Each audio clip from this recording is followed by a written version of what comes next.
मैं हूं आबिद हुसैन शेख, आपका खैर मकदम है कर्नाटक एक्सप्रेस में। सबसे पहले नजर आज की हेडलाइंस।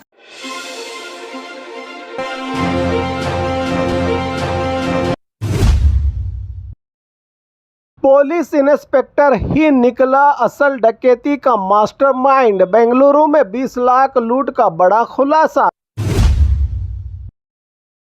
नीट यूजी री एग्जाम, देश में जंग जैसे हालात का नजारा।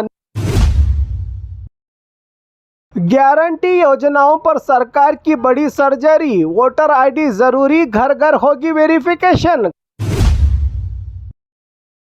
रायचूरू में कीड़ों का आतंक, शाम होते ही घरों पर हमला, लोगों का जीना हुआ मुश्किल। तहसीलदार ऑफिस पर हमला, शरारती लोगों ने रिकॉर्ड्स रूम को लगाई आग, सीसीटीवी भी तोड़ा।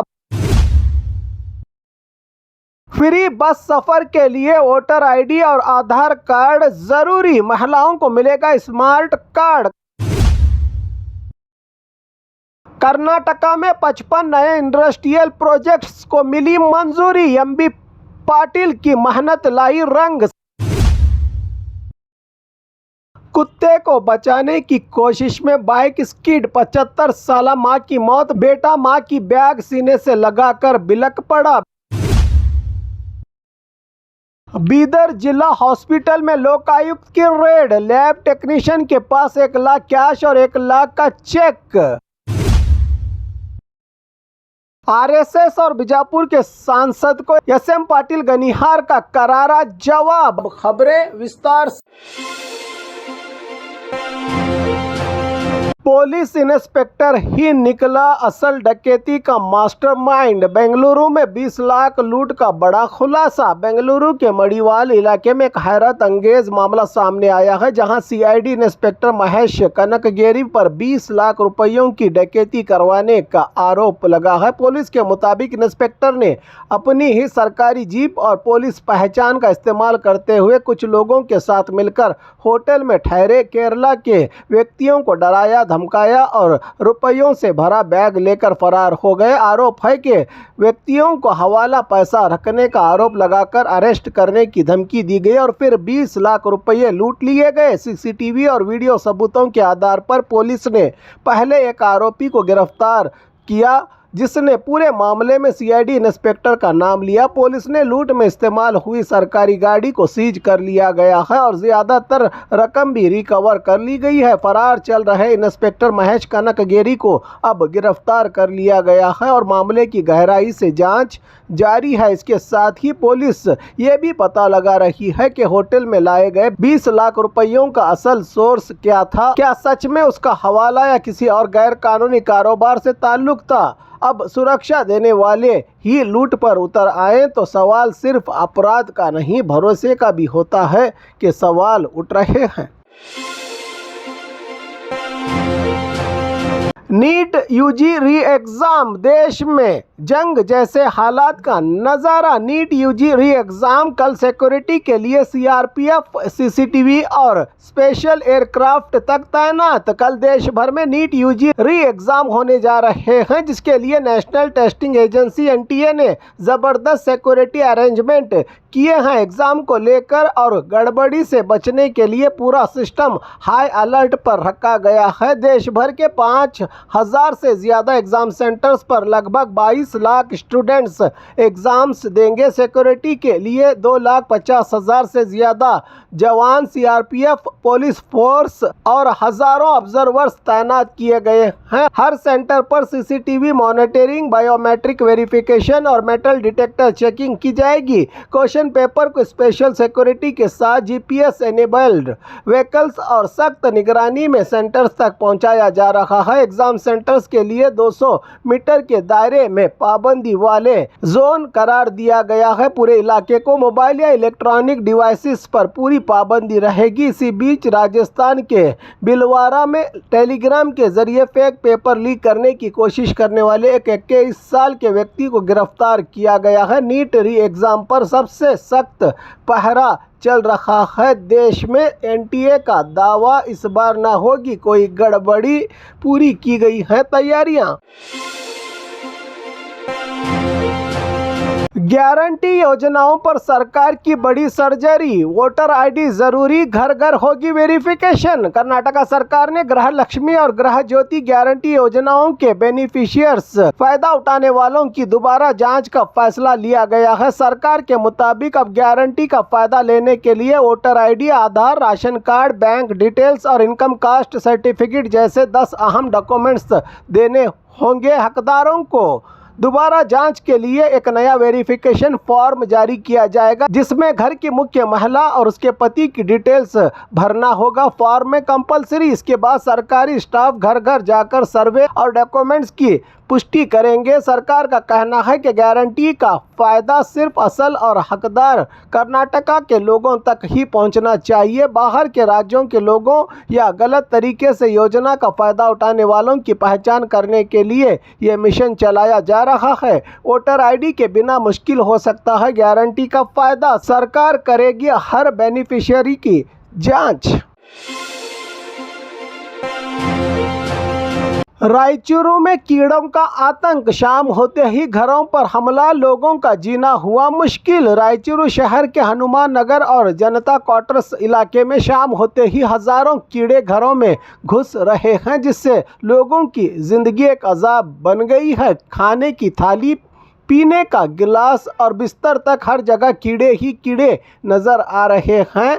इलाके के लोगों का आरोप है कि ये परेशानी food corporation of India (FCI) के गोदाम से आ रही है, जहां अनाज की बोरियों में पैदा होने वाले कीड़े पूरे इलाके में फैल रहे हैं। बच्चों के कानों तक में कीड़े घुसने के मामले सामने आए हैं और कई लोग हॉस्पिटल तक पहुंच चुके हैं। यहां के लोगों का कहना है कि कई बार शिकायत करने के बावजूद कोई ठोस कार्रवाई नहीं हुई। हर साल बरसात के मौसम से पहले ये मुसीबत और ज़्यादा बढ़ जाती है। इलाके में थाली से बिस्तर तक कीड़े ही कीड़े। रायचूरू के लोग FCI गोदाम के खिलाफ कार्रवाई की मांग पर अड़े।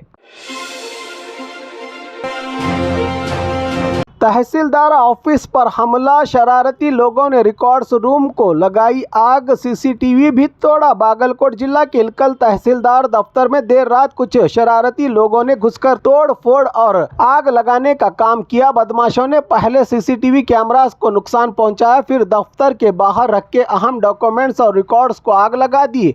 आग इतनी शदीद थी कि दफ्तर की दीवारें भी जल गई और कई ज़रूरी फाइल्स खाक हो गई, जलकर राख। मौके पर कई शराब की बोतलें भी मिली हैं, जिससे वारदात पर और ज़्यादा शक बन गया है। तहसीलदार आमरे ने मौके का जायज़ा लेकर पुलिस में शिकायत दर्ज करवाई है। पुलिस CCTV फुटेज और सबूतों की बुनियाद पर आरोपियों की तलाश में जुट गई है। सरकारी दफ्तर में आग लगाने का सनसनीखेज मामला, इलकल तहसीलदार ऑफिस के अहम रिकॉर्ड्स जलकर हुए राख।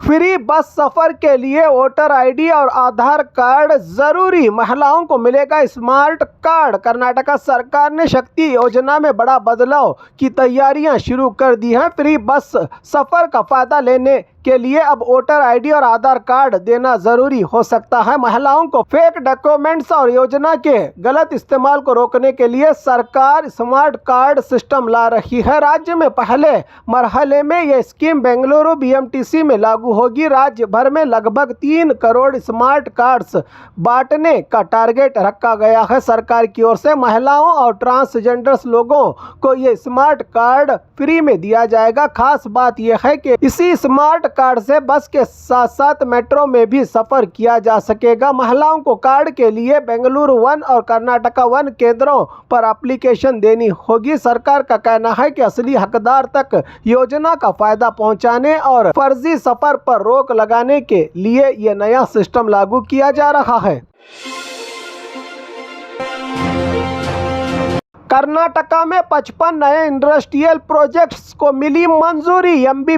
पाटिल की मेहनत लाई रंग। 7,506 करोड़ के इन्वेस्टमेंट से 28,000 से ज्यादा रोजगार का रास्ता होगा अब साफ। कर्नाटका सरकार ने राज्य में 55 नए इंडस्ट्रियल प्रोजेक्ट्स को मंजूरी दे दी है। उद्योग मंत्री एम बी पाटिल की अध्यक्षता में हुई बैठक में लगभग 7,506 करोड़ की इन्वेस्टमेंट को हरी झंडी दिखाई गई है। इस प्रोजेक्ट्स के जरिए 28,000 से ज्यादा बेरोजगार युवाओं को नौकरियां मिलने की उम्मीद जताई जा रही है। सरकार के बियॉन्ड बेंगलुरु विजन के तहत बेंगलुरु के बाहर भी बड़े पैमाने पर इंडस्ट्रीज लगाई जाएंगी। बीजापुर, गुलबर्गा, बल्लारी, कोलार, तुमकुरू, चामराजनगर, दक्षिण कन्नड़ा और बेंगलुरु ग्रामीण जैसे जिलों में नए यूनिट्स और इंडस्ट्रियल पार्क्स स्थापित होंगे। सरकार का कहना है कि इस फैसले से राज्य में इंडस्ट्रियल ग्रोथ को रफ्तार मिलेगी और युवाओं के लिए रोजगार के नए मौके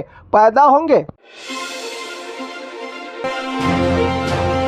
कुत्ते को बचाने की कोशिश में बाइक स्किड, 75 साल मां की मौत। बेटा मां की बैग सीने से लगाकर बिलख पड़ा। बेलगाम में एक दिल को झंझोड़ देने वाला हादसा सामने आया है। महांतेश नगर के रहने वाले ईरन्ना कलमट अपनी 75 साल की मां शांतावा को बाइक पर लेकर एक रिश्तेदार के प्रोग्राम से घर लौट रहे थे। रास्ते में अचानक एक कुत्ता बाइक के सामने आ गया। कुत्ते की जान बचाने के लिए ईरन्ना ने जोर से ब्रेक लगाया, जिससे बाइक स्किड हो गई और मां बेटा सड़क पर गिर पड़े। हादसे में शांतावा के सर पर गंभीर चोट लगी। उन्हें तुरंत हॉस्पिटल ले जाया गया, लेकिन इलाज के दौरान उनकी मौत हो गई। मां की मौत की खबर सुनते ही बेटा टूट गया। मां का बैग सीने से लगाकर वो रोता रहा और खुद को इस हादसे का जिम्मेदार बताता रहा। हैरानी की बात यह है कि जिस कुत्ते को बचाने की कोशिश की गई उसकी भी मौत हो गई। इस दर्दनाक हादसे ने पूरे इलाके को गमगीन कर दिया है। पुलिस ने मामला दर्ज कर जांच शुरू कर दी है। बीदर जिला हॉस्पिटल में लोकायुक्त की रेड। लैब टेक्नीशियन के पास 1 लाख कैश और 1 लाख का चेक।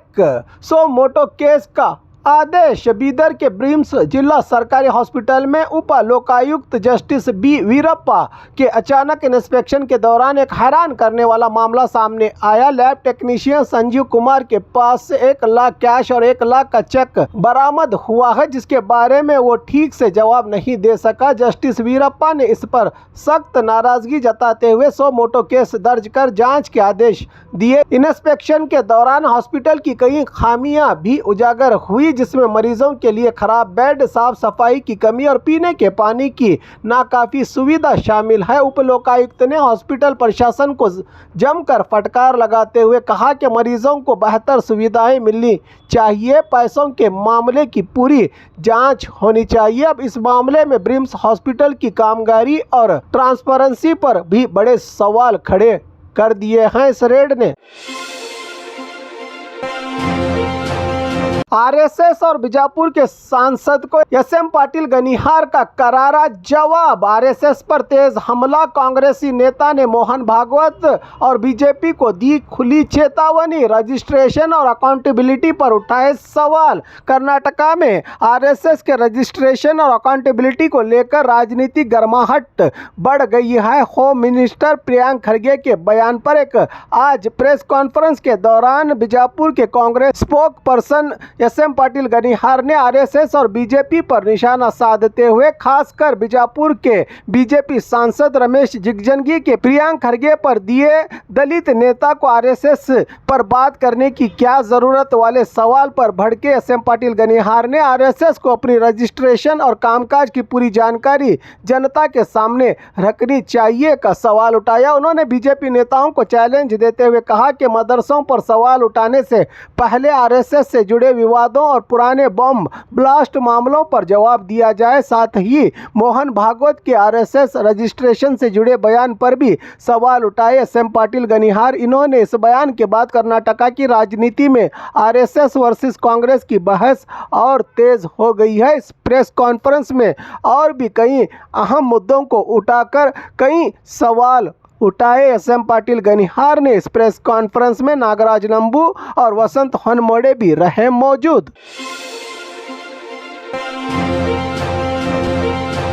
और खबरों के लिए देखते रहिए कर्नाटक एक्सप्रेस।